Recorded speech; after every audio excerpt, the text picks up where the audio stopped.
It's currently been 5 whole days since Root of Nightmares have been released, and so far it's been one of the most controversial raids that has ever come out for Destiny 2. What I mean by this is that there's basically been a split in the community where there's people who think it's one of the best raids, and then there's also people who think that it's not, who think that it's just too easy of a raid, that it's not, I guess, competitive enough or, challenging enough for the higher tier of players that, put more time in, who like breeze through all of the content and stuff like that. And that's basically where this debate stands. Now, for me personally, I've done this raid about, I want to say 6 times, 5 times, and I'm not gonna lie, I love it. I'm stylistically, aesthetically, it is one of the most pleasing raids to look at. I mean, you're literally fighting half on the pyramids and half on flower like roots. It's great. Like, I'm looking around in this like raid, and everything I look at is just it's just jaw dropping. Like, it's something that you have never seen in this game. Like, you could go to Neomuna and compare it to like other destinations like Nessus, compared to Europa, Cosmodrome, EDZ. It doesn't look like anything you've ever seen in the game. And that's what makes Neomuna so good. Same thing with Root of Nightmares. Go to Vault of Glass, go to King's Fall, go to, I don't know, Valley of the Disciple.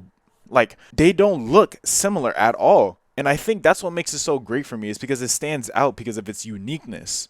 So I don't think people should really compare it to how difficult it is, because regardless, there are going to be some non-challenging things that Bungie is going to deliver. And that's fine, because there's always chances for them to do that. I mean, come on now. Destiny's been around for almost 10 years. I mean, counting from Destiny 1 at least, it's almost been around for almost 10 years. I think it came out, like 2014? And now we're in 2023. I'm pretty sure they have ideas in mind to make more challenging raids or content for those endgame people. Now, what I do want to talk about is some of the, I guess, discussions about the raid. Going back to what I said before about how some people think it's not challenging enough or it's just too easy. I just want to bring up a chart real quick, because this is actually what people brought up as an argument for this raid being too easy or not challenging enough. So right here we have Destiny Raid Report. So if you guys don't know, Raid Report is, I think it's a third-party website, or a website that's actually made by Bungie to actually just show people how they performed in their raids or dungeons. There's different websites for it. But for Raid Report, you get to see how many kills you had throughout the raid, how many deaths that you had, how much damage you did, KD, all of that. It's great to look at for just to give out stats. Like, let's say you want an LFG, you just send your raid report, they see how you did, boom, on the team. Those are for the more serious people though. Right here at the top where it says Root of Nightmares 48 hours. This is during the contest mode. This isn't even during the full lifetimes of all these other raids that you see right here below it. So you see here with Vow of the Disciple, another good raid that people respect in the community. Look how it has 1.334% success rate. Deepstone Crypt, 11.06% success rate. Garden of Salvation, 0.47 success rate. That's insane. Now, we look at Root of Nightmares during their contest mode for the first 48 hours, 44.355% success rate. My thing is, why should this be an issue? If I was looking from the company's perspective, I would look at these numbers and be like, wow, this is our best project yet. Look how many people have attempted this raid. Look how many completions there are. Look at the success rate. We are hitting above marks for where we should be at. And especially in the first 2 days of these raids, like, that's amazing. If I was the publisher or whoever the top corporate person was, man, I would be giving raises to these people. For other people, and by other people, I mean the higher end gamers that do end game content who look forward to it because they breeze through all the content when it's first dropped. They're looking at this number, 44.355, and they are thinking this is the worst possible shit they have ever seen. They are thinking this is too easy. Why is it so beginner friendly? You, Bungie, you guys owe us a challenging experience. Even though the hard cap is 1810, this raid should fucking be a 1900 recommended level. I don't know why you want your game to fail so bad. As a player, this even these numbers, these are making me so happy cuz this is helping me realize that people are actually playing the game. People are putting money towards the DLC to play it. That means that the company is getting more money. That means they could get more resources, maybe hire more people. Maybe we could get more content faster. All right. So, of course, they have their own timetables to, stand by, but maybe it'll be better quality. They could hire more people to make better quality stuff for the stores and stuff. Like, I don't know why we're feeling such a way that we should be negative towards these numbers. Like, who cares if it's beginner friendly? There's still more content out there that's more enjoyable. Maybe because it's new and beginner friendly that you guys are feeling that way. But if it was new and not beginner friendly and only able to be accessible to people who are more, I guess you could say, or dedicated to putting in the time to work to get good gear, or better gear that's better suited for end game content.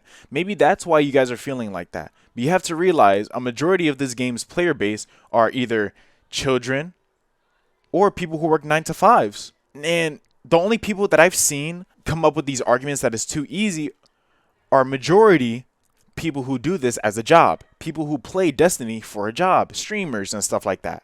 And that's fine. You guys are entitled to your own opinion. All right. I'm not taking that away from you or anything. But did you enjoy it? Because at the end of the day, yes, you did spend money on the expansion, but did you enjoy the raid? Who cares if it was too quick, too long? You fucking one-phase the boss. Like, who cares? Did you or did you not enjoy it? Because at the end of the day, video games are a source of entertainment, and that's how it should be seen as. It's a straight up, did you enjoy it or did you not? Who cares if you didn't get the exotic on the first try? Who cares if you didn't get flawless first try? Who cares if you did get flawless? This is a game we should enjoy for how it is, because guess what? We are living in the moment. It's the same thing when Red War came out. People are talking about how it's the best campaign, it's the best expansion, but it's sunsetted, so people can't enjoy that how they did when it first came out. I started to play last year, so I can't get to experience what the Red War was like. Getting to experience Lightfall as it's coming out, like, this is a whole new experience for me. This is a straight 9 out of 10, 10 out of 10 for me. But for other people who have experienced that, they're thinking it's at most a 6 out of 10, 7.5 out of 10. Like, it's completely subjective. Like, there's nothing that you could really do about it. Another tweet that I want to pull up is going to be the armor. Personally, looking at this armor, I'm thinking, wow, we have not gotten an armor that looks anything like this. I literally, on the top of my head, I can't even think of an armor that looks like this. That's a positive. We should have that. We should have variety. People complain about the recolors of older weapons being branded as new weapons for Lightfall. But look at this armor. Where have we had this armor at? This guy looks like he sucks pollen out of flowers and brings it back to the fucking nest so it could be conjured into some different, like, secretion or something. I don't know.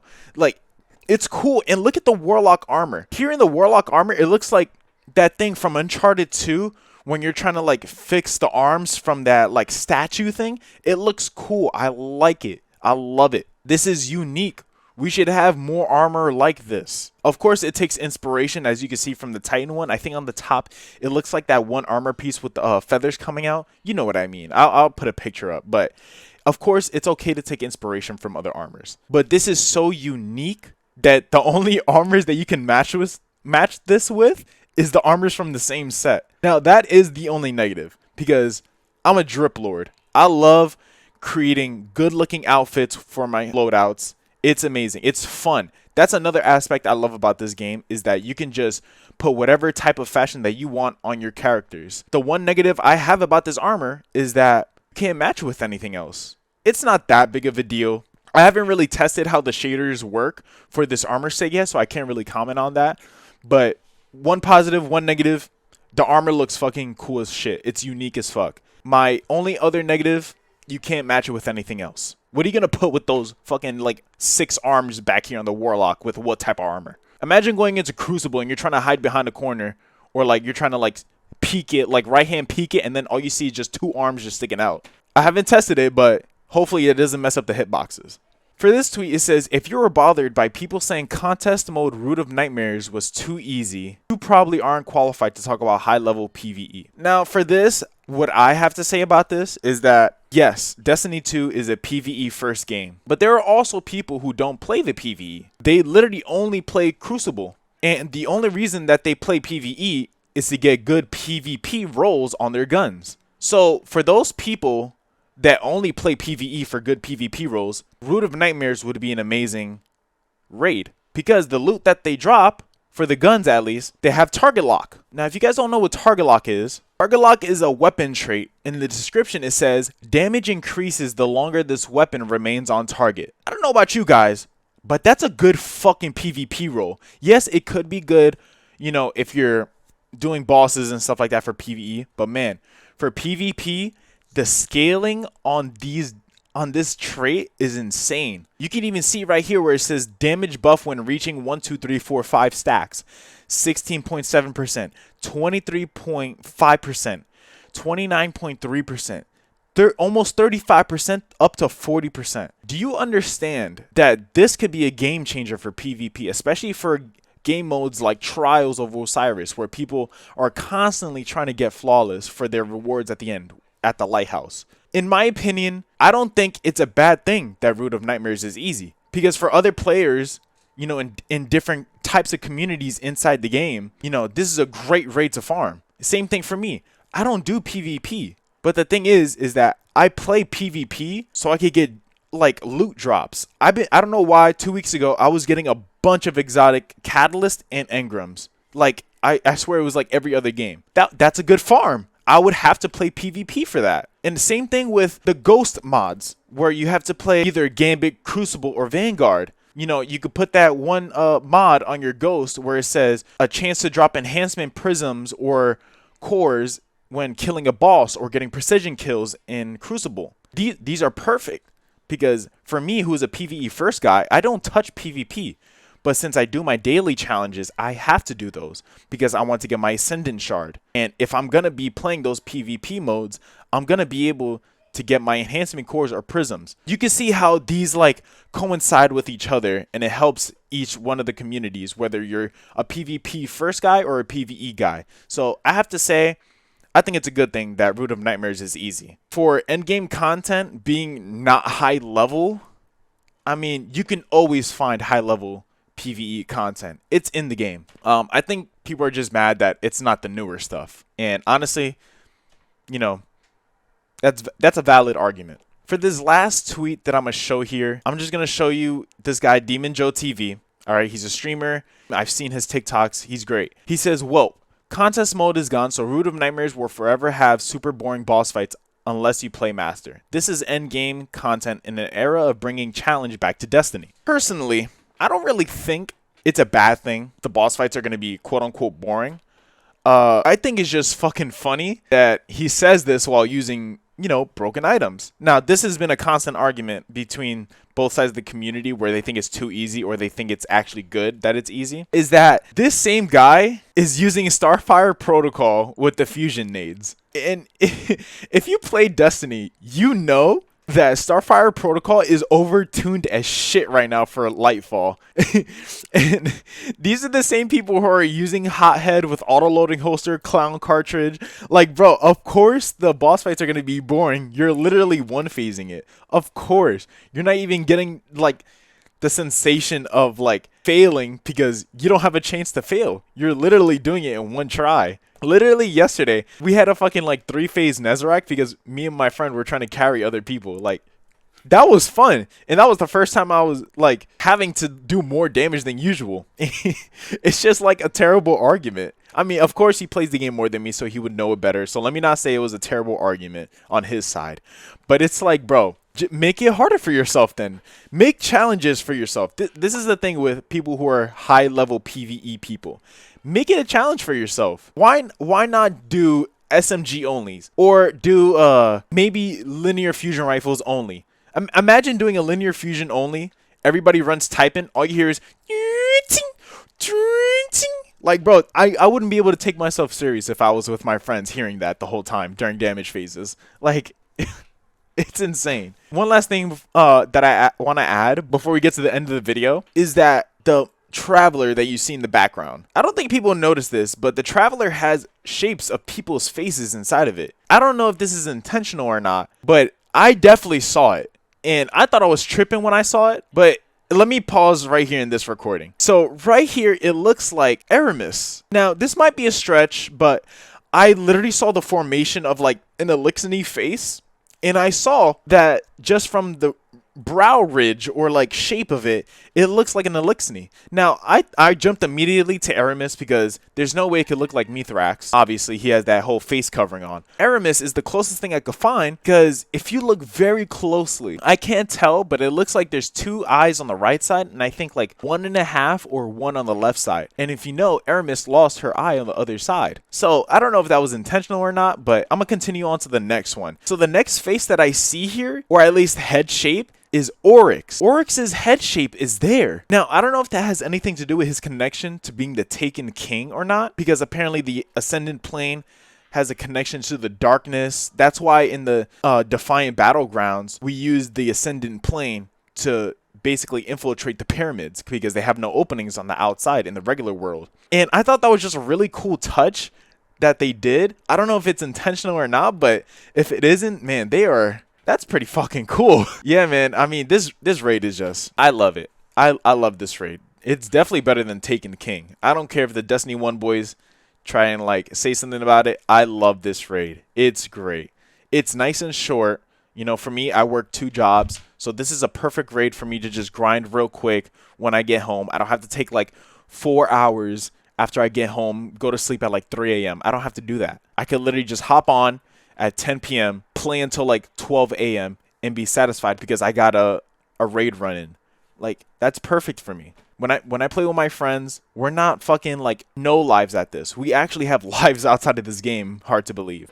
Like, so this is perfect. Like, we're all going in with like 1800, 1790s, 1780s, and we're completing the raid. And I think that's great. But regardless, that's all I got to say for today.